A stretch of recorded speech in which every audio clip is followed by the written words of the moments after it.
Leaf by Sandra Dykeman.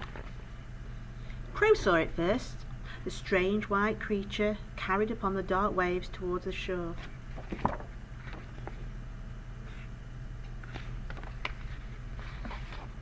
It was unlike anything the animals of the wildwood had seen before. It made its home in the old overgrown cave on the hill. No one had lived there for as long as they could remember, and no one dared to approach it now. Stomping around the forest, the creatures collected leaves every day. Big leaves, small leaves, round leaves, and colourful ones. As he looked around the forest with a searching eye, the animals would suddenly flee in fear.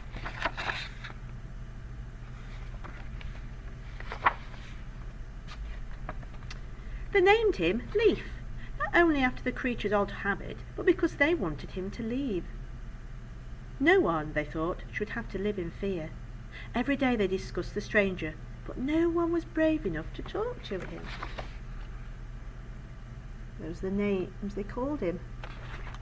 Monster, a ghost, he's huge, needs to go, said Badger. One day, Fox called out to the animals as Leaf burst through the forest. He ran very fast and was covered in hundreds of beautiful leaves. They'd never seen anything like it before. Look! They shouted. It's almost camouflaged. With a giant roar, Leaf leaped off the edge of the hill and flew. For a moment, at least, before tumbling down into the lake. Soaking wet, the beast stomped back to hide once again in the dark cave. A meeting was called to decide what to do about this strange situation. The crows suggested talking to him, but everyone looked to the ground and shook their heads. So they decided nothing, only that they didn't agree. He looks sad. Let's help. I think he is beautiful. Have you seen his teeth? Said Rabbit. Destructive, said Wolf. He is dangerous, said the bird. A few days passed, and Leaf burst out of the cave again. This time he didn't stop running at the hill, but ran all the way through the wild wood to the edge of the great cliff. He jumped off and flew.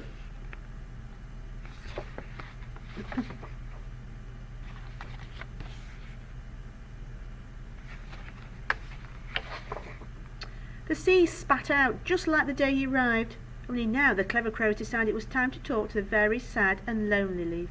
They let him speak, and at last they all listened.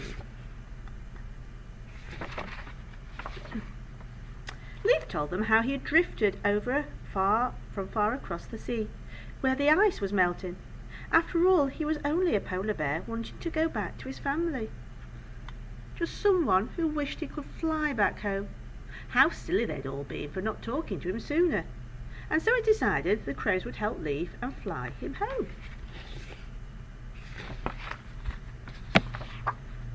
And the animals promised to tell Leaf's story to everyone who would listen, so that no polar bear would ever get lost again.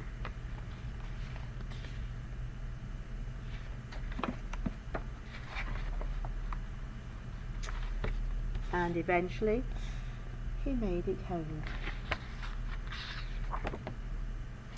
Just goes to show you can't always judge people by their appearances, doesn't it?